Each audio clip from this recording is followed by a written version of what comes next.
C'est une expérience hors du commun qui a été menée à Agadir en visite au célèbre crocoparc de la capitale du Souss. Le chercheur Nicolas Matevon a expliqué comment les reptiles communiquent. Le spécialiste du comportement animalier étudie en effet les différentes formes de communication, notamment entre les mamans crocodiles et leurs bébés. Et devant un large public, la démonstration s'est avérée, vous allez le voir, concluante. C'est un reportage de Hussein Ouzig commenté par Rita Saha.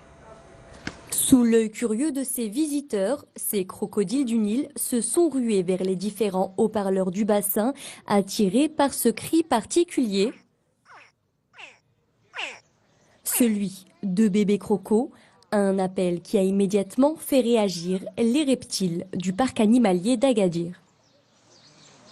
On est ici à Crocoparc pour travailler sur les communications acoustiques des crocodiles, parce que les crocodiles s'échangent des sons, et en particulier les petits, émettent des cris qui attirent les femelles quand ils appellent à l'aide en fait.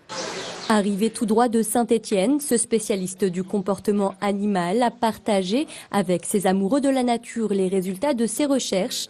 Encore dans leur coquille, pour sortir au grand jour, les bébés crocodiles émettent de petits couinements, un cri d'éclosion qui permet généralement à la mère de déterrer les œufs qu'elle avait enfouis dans le sable, puis protéger sa progéniture. On est très content de recevoir des scientifiques à Crocoparc, de mettre à la disposition des scientifiques le parc, le laboratoire, et nous espérons à l'avenir que des universités marocaines nous demanderont également de faire des expériences ici.